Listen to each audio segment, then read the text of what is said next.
go ahead and open up with a statement from Coach, then open up the floor for questions. Obviously, it's a tough way to make a living. So about a tenth of a second dictates, how you look at the game, how you view the game. And told the guys in there I was really proud. I would have been proud of them have that shot counted. We would have had the same breakdowns, same mistakes, but Miami of Ohio is a super high quality team. I mean, they went in and beat Georgia Tech.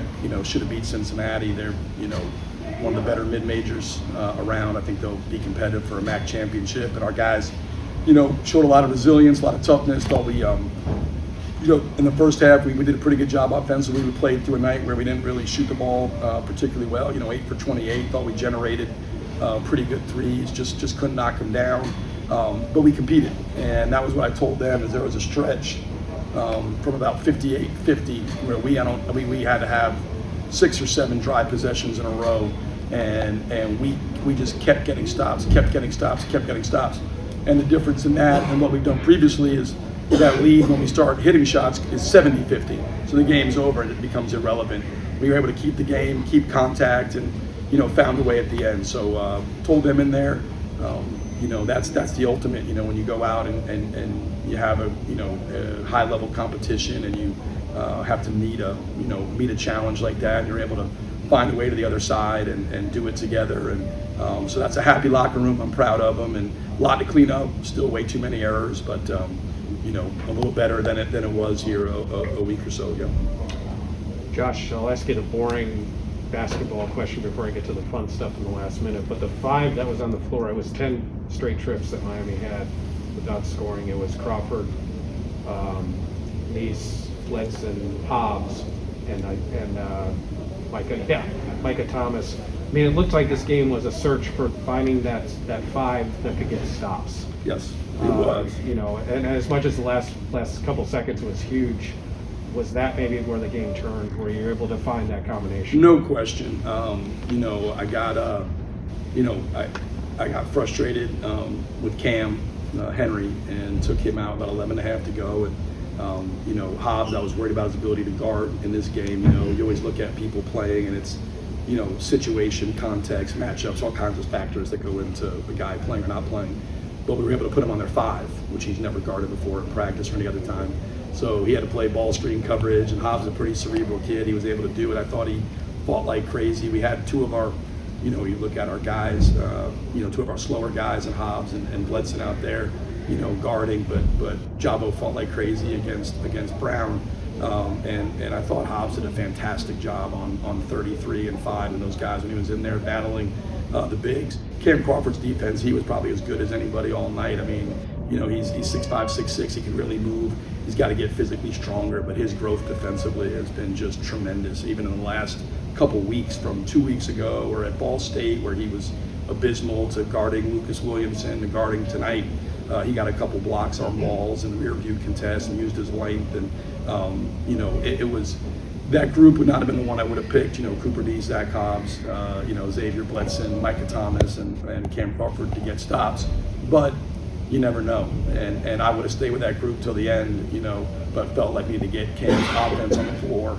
We had generated some good looks, but at the end right there, just to finish the game off. But you're really proud of those guys. That is absolutely 100% where the game was won, was inside of those 10 possessions, because we kept contact, because we were generating great looks on the other end, and we weren't making anything either. We didn't really start to get it back down. I think I can't remember who hit a 3 to it was 58-52, and I think we hit a 3 to kind of get back in the realm there, 58-55, and then I believe the dagger 3 from Micah tied it. So, but yeah, so that was where the game was won. The last play that you got the backdoorish layup on, tell me about that one. I'd like to credit my coaching, but I'd be lying to you. So it was we drew up a play. And they took it away because Coop was going to bring it, and we were going to put it in Cam Henry's hands to make a read off of, basically put him in space because they were having trouble keeping him out of the lane. So we were going to run a play where Coop handed it off and threw it back, and we were going to give Henry a triple gap, basically his right hand with Coop in the corner, try to not have them help. And so they took it away. And then it was really from there, one of the benefits of playing randomly is you can improvise out of something. So Henry tried to drive, they got cut off, threw it to Xavier. And Jabo, to his credit, didn't panic, had poise, went into what he does, which is a dribble down, and he was going to try to get it in there. And Coop just instinctively, what a good cut, what a good cut. And we work on all the time, we talk all the time, reading cuts. That was just a great poise by Bledson, tremendous instincts by Coop, and obviously, game winner there on that cut. This team had lost 4 in a row against some quality teams, mind you, but to win is big. To win a game that was that competitive and that close, what does it do for their, especially when you go into a state of time where you don't have any games. Yeah. Big to go into exam week with some momentum. This is pretty big momentum. What does it do for these guys' mentality? Well, we were joking with the coach, it's a quality of life win, right? Because we have so much time before the next game. You're miserable if you lose that one, and you got 8 or 9 days to stew on that. In the season, the games come pretty rapid fire, so you learn from it. Then you get to the next game, and there's a long break. But I think it does for the team is it shows them that, man, we're capable of beating good teams. That we can, against a really quality opponent, find a way to get the job done. And that, I thought tonight, we talked about that, and when we were in Chicago, the moments of truth in the game. I think in every game, at least in our blowouts, every close game, there's moments of truth inside those games. And I thought we handled those moments of truth tonight much better. Didn't have the same level of breakdowns that we did in Chicago. We thought, we went back and watched the film, and I told them, that everybody's like, man, I'm so proud of you guys. You guys competed and did that. I told them, like, that's like ridiculous, that people are proud of us for competing. Like, that's what we should do. That should be just a given. Like, it should never be that, it's like somebody applauding me when I show up for work in the morning. Like, you don't get that. Like, that's a given that you do that. But, applaud us, because we executed well, applaud us because, we were playing at a high level. And I want these guys, I think, these kind of games, we always talk about trying to build a championship DNA.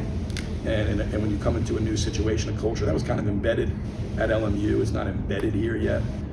It takes time. It takes winning games like this, games like Wisconsin, Green Bay, where you got to kind of fight and dig, and then it gives you something to draw on the next time you're in that situation. That, hey, we know we're capable of doing this. We've done this before. The schedule, the way it sets up, things don't get easier for us. We have to just be better inside of what we're doing. And that's what I challenge them with, is now let's use this week. But we know that, we didn't play perfect. We gave up 3 straight layups. We messed up our ball screen coverage. I didn't have a timeout. I would have obviously used it. Jabo for all the good plays he made. We screw up 2 consecutive ball screen coverages and let Larry and get downhill and make an uncontested layup, which is really would have been we were in drop coverage, should have been a switch, when he got downhill, and we didn't switch it, and we gave up layups, and so we still made mistakes. But man, did we fight? Did we compete? And we know moving forward that that we can do that. And I think that confidence from doing it, it's an empirical thing, not a hypothetical thing. When you have empirical data that you can do something, now you're able to draw on that, and it builds that championship DNA that we're trying to instill here. And doesn't mean you're going to win a championship, but you want to be, where every time out we compete, every time out we fight, every time out we're resilient, every time out we try to execute. And we've talked about, beating the age thing, no excuses, no crutches, no, hey, you're starting 3 freshmen, you're doing this, doing that. Let's beat all that stuff. Let's expedite our learning curve. And tonight was a huge step in that process. Didn't see Kalex today. What was the reason behind that? Just, inside the game, when we went small, we wanted to play Bledson at the 5. We felt like that was a better matchup for us, better offensively with him at the 5. In this game, we felt like he could guard 33. There may be games where I didn't feel like he could guard tonight. We always talk about context and matchups of the game, so those things factor in. It wasn't anything that Kalex did. He's fine. He's healthy. He was just like Tuck. They just didn't play because I didn't play him. It was nothing that they did or nothing. They're not injured or anything like that. It was just the way the game worked. We started Simon and then moved and we went small. We thought going Bledson. Now, if you would have told me I would have played Hobbs at the 5 or whatever, I would have obviously not thought that. But just the way the game was going, we felt like downsizing and getting some more shooting in there when we downsized. And the fact that he could guard their 5, we thought allowed us to do that. That's something normally you're not going to be able to do. Speaking of Hobbs, Bryston was working with him on his positioning yesterday. I was watching that. Yeah. You deserve some credit for Zach's Improved performance defense. today. Yeah, I mean, it's something we work on. I know people don't think about player development being a defensive thing. They think about it as a skill acquisition, offensive thing, shooting, blocking, passing. We work all the time on footwork and technique and how to cut people off and where to be and, and how to shorten closeouts and how to, cut off angles on the ball. And defense requires as much cognitive and cerebral ability as does offense. People wouldn't think that, but reading drives, understanding help and rotations and how to guard the ball. And the slower you are, the better you better be at all the details and technique. The faster guys can compensate for messing something up by being athletic. Guys like Zach, guys like Jabo, they have to shorten every closeout. They have to be perfect in their slides. Their technique has to be pristine for them to have a chance to guard guys at this level. And so Bryson definitely deserves some credit there, because I thought Zach's defense was outstanding. I mean, he really, even when he got switched off on, I think he got switched off on 2, he got switched off on 3, he kept those guys in front. We forced a shot clock violation. The defense in that stretch was the best it's been all year, that 10 possessions in a row. When they went to review, how confident were you that was going to go your way? We were at home, so I thought that it was a heartbeat after the buzzer, but you never know. I was so amazed that and we deflected it, which is only 1.6 seconds left, and you think, you deflect it, you're like, once you touch it, you're thinking there's no way, and then obviously the ball bounces perfectly, he steps up and from, 60 feet, 55, 60 feet, heaves it, and I was like, oh boy, it looks on mine. And went right through the net, and I was like, I didn't think it was good, but thank God we have monitors. Division II, that's a referee's call, and if he calls that good, that's game over. There's no review, there's nothing you can do. We lost a game on that one time. A guy shot in about a second and a half after the buzzer made it, and we lost the game. There's no way to review it, so thank God there was a review, and they got it right. But I was 62% certain that it was after the buzzer. Any further questions for Coach? Thanks, guys. Appreciate it.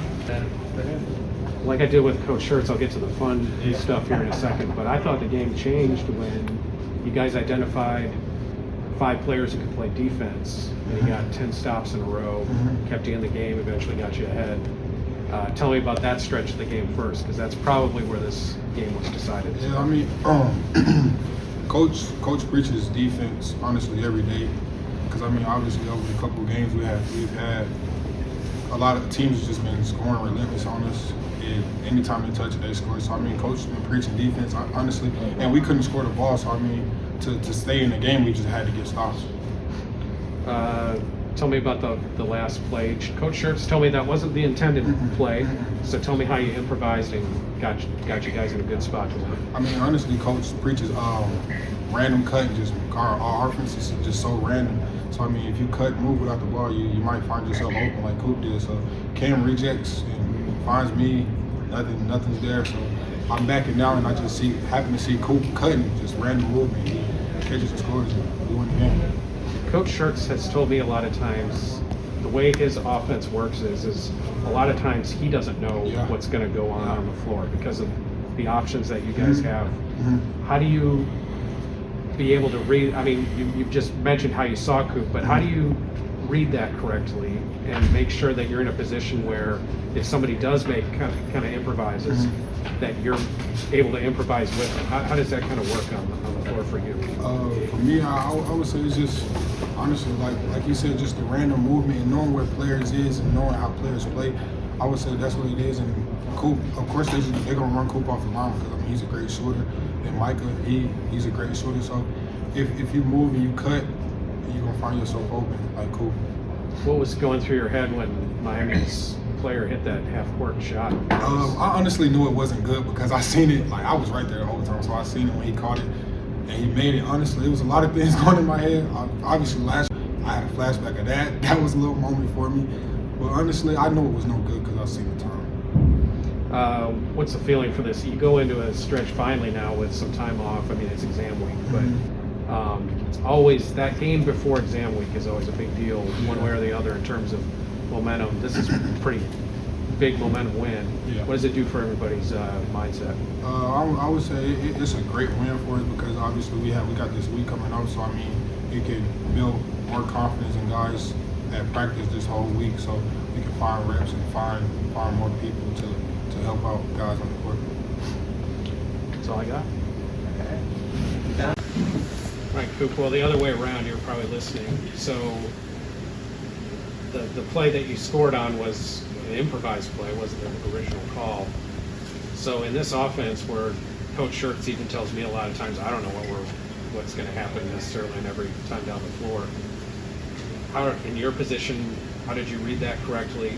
And obviously Xavier has to see it too, but just tell me about what goes through your head in terms of what this offense allows you to do to create a winning situation like you did. Yeah, there's a lot of so-called freedom, in a flow in our offense is what we like to call it, flow. So,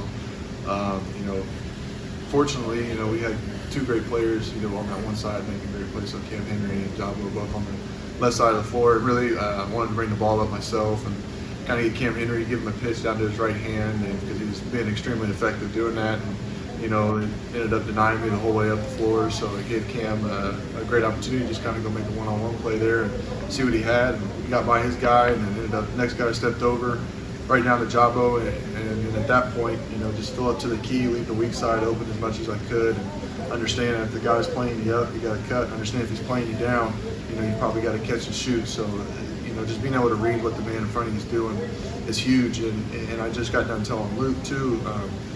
Jabo makes that pass, that's his 2 points. Realistically, that's his game winner, because 9 times out of 10, you probably don't have guys in that situation with their heads probably facing away from the rim and not even looking for something like that. So Jabo's always aware of cutters and all that. So that's realistically his 2 points and his game winner, in my opinion. And I thought we executed there at the end as well as we possibly could. It just came down to we needed to get a few more stops that we didn't get to make it look a little prettier than it was. So.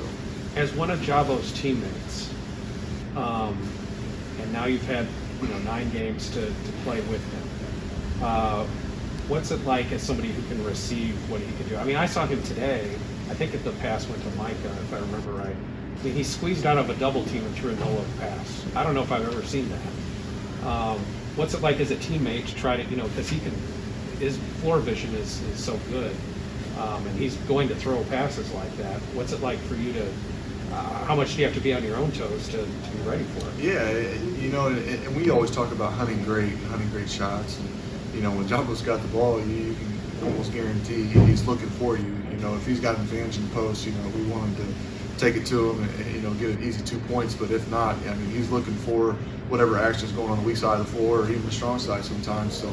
But it's special. I think he's got a special talent to be able to pass the ball and be able to see the floor open as he does. And it's extremely helpful for us and our team too. So just like you said, through these 9 games, he's gonna have a few turnovers. I'm gonna have turnovers, or Cam's gonna have a few turnovers. You got guys with a big responsibility. They're making big plays, and that's what they've got to do. So. When it comes down to it, he's just a phenomenal passer. He sees the floor tremendously, and it's not just me that he's finding guys. He hit Hobbs there in the corner. Hobbs hits that 3. We go up 4. Then he hits him again on the opposite corner, and it rims in and out. So he could have probably had anywhere from how many did he have tonight, assist wise? So 4. He probably could have had every bit of 10 if we make some more shots too. So I thought the big turning point in the game was identifying 5 players to defend. Miami had 10 straight possessions where they didn't score. You guys eventually took advantage of it. It took a while. You guys were having trouble on your own end, but tell me about that, because that was kind of, it was a fun game. Both teams were going back and forth, but it was probably frustrating in the sense that you guys weren't able to get stops and finally worked. Tell me about that portion of the game. Yeah, it's tough, and myself included. 13, he's a heck of a ball player, and he hits some tough shots. Even when I was guarding him, and, a little bit undersized, he's going at me. So I've got pride in it, but I need to take a little bit more and try to stop there. And, they hit some tough shots. We had a couple mishaps, and they got a couple layups where we should have veered or switched. And, but for the majority of the part, they hit some tough shots there at the stretch. And, we've got to be able to, in that stretch, I think we had 8 straight stops. We've got to be able to have whoever's on the floor, have the ability to do that at any point in given time in the game. And, once you get those 8 straight stops, that's when the game turned. We went down from 50, or it was 58 to 50, and then we get the first stop, and they didn't score for the next 7 possessions. So, that's really what the turning point was for us, was our defensive end. We knew we were going to score. A couple shots missed here and there, and then we took the lid off, and then all of a sudden the ball started falling in for us. You know very well by now that you want to go into this exam break with something positive to happen. This is about as positive as it gets to get, a buzzer beater, a game winner. What do you try to impart to the guys who probably haven't really gone through this, to take advantage of it? And, it's hard to maintain momentum over a big break, but it creates momentum for practice and things like that. Yeah, it's huge, and my previous experiences here, it's probably some of the biggest times where you can, especially heading into, these last bits of non-conference games and getting ready to be in conference. You want to be fine and tuned before conference comes. And, just telling the guys every day that we've got to be locked in. This week, this can't be a gimme week where we can just come in and just kind of half it and, not go as hard as we possibly can. And, if we come in here every single day, we work as hard as we can and get better, and keep getting better each and every single day, we're going to look better when we play these teams, when we play these next games. And like you said, we've got to be able to build off this too. So just being able to go into each practice this next week and go at each other and make sure we're making each other better is going to be what's crucial for us. So. One last thing I had was, what was going through your head on the last shot? Oh my gosh, I thought it went in, honestly. At first, I kind of turned my head as he was shooting it, and I heard the buzzer, and I seen the ball in the air, and I was like, there's no way. And it hit nothing but the net. And I looked over at our bench, I was like, did it make it? Did it count? And they're like, no. So then you got people saying they made it, and it counted. And then, so, my stomach was churning a little bit, and it was a heck of a shot, but, thank God, it's Coach said it best, it's a 0.1 of a second, the difference from a win and a loss, and that's what it is. So, but it's still a good win. Like I said, we got to be able to build off of it and keep getting better. So. This had the feel of a rivalry high school game, and they do have a lot of Indiana guys on the roster that you probably would have played against going back. Was that part of the fun of this game a little bit too? Oh yeah, it's fun. I've played against Mackay and way back when, and I've kind of watched his career in high school come out, and he's tremendously gotten so much better, and his development's crazy. And he led extremely well tonight. I think he probably was their best player, but between him and 13 on the floor tonight, and just seeing him being able to be successful is really cool for him. Having an Indiana guy that I've competed with and against is special as well. But yeah, you want to have your best games against those guys. That's what makes it fun. And I know Coach Owens from way back when too, and it's fun to go in and compete against those guys, and they're great people. So it's fun to get one. Xavier reminded me that you guys at LMU last year got beat on a shot like that shot at the end of the game. What was your feeling to be on the better side of that kind of play today and walk off the court happy? It goes both ways, honestly. Like you said, we got lucky. Honestly, he didn't grab him. Luckily, he didn't grab the ball 0.2 seconds earlier. You know what I'm saying?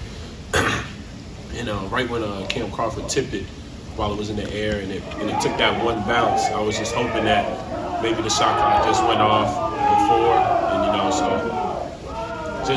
just watching the ball go in the air, it took me back to the Final Four game last year, and knowing that we came out on the other side of that and how it felt, and then tonight knowing that he didn't beat the clock this time, and we can come out with a win and snap that 4-game losing streak. There is an element of making your own luck, though, and on the possession that you guys scored on, that wasn't the intended play. Coach Schertz told me that. But tell me about just the composure that Xavier had to create out of that situation and kind of do what he does, which is to keep his teammates involved and keep the play alive. Yeah. Once they denied Coop the ball back, I knew I had to make something out of nothing, and I drove. I think 13 cut me off. He played great defense, and Jabo popped, and then I seen Jabo drove, so I got out of his way and went to the three-point line into space and just gave him room to work in the post. And knowing him, he's a pass-first guy. He's not going to just go up and force something at the rim he doesn't think he can make. So just seeing him in the post, and then the defense just looks at him, and then Coop made a great cut. That's just a high IQ type of play. He's a high IQ guy. He just made the cut, made the layup, and sealed the deal. The momentum of this win, you guys needed a win. I mean, you lost 4 in a row, albeit to good teams, but and then the timing of it coming before a break. What does this do for the team's confidence as you get some time to work on yourselves a little bit? I think it brings up everybody in the locker room. Even guys, we didn't have a lot of guys that played minutes today, but the bench was great with their energy. And I know this break is going to have the guys that didn't really play a lot just go harder in practice and try and get where they're at in the rotation, see if they can get minutes. And this break is going to be good for rest. We got to be home for a week and take that plane ride to Fargo, North Dakota. So.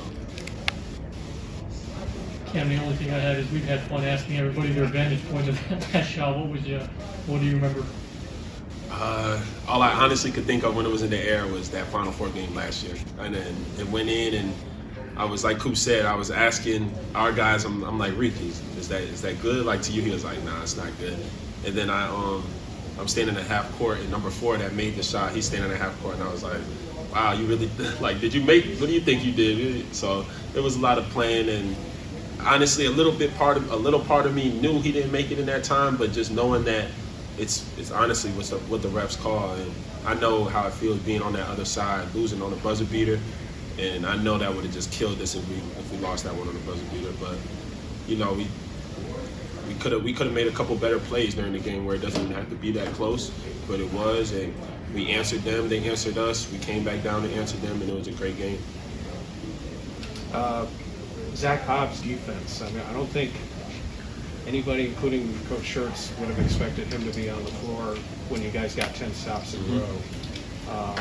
Tell me about his effort today, because even though I don't think he scored, but that was his defense. He was playing in the post too. I mean, his defense was pretty big for you guys. I think he came in and got me around that 11-minute mark, and just knowing that, we tell guys every day, just be ready when your number's called. And Zach's a guy that he doesn't have to make shots in order for him to bring that energy on defense. He's going to just do what he needs to do in that time. And obviously, if he made those wide open threes, he would have probably finished that game. But just for him to come in 7-8 minutes of that hard work and the defense in the post and rebounding and finishing plays for us, it's the little things that help win. And Coach Schertz said it doesn't come up in the stat sheet, and he definitely did those little things in the last 7 minutes. Good, guys. Thank you. Thanks, Cam. Thanks,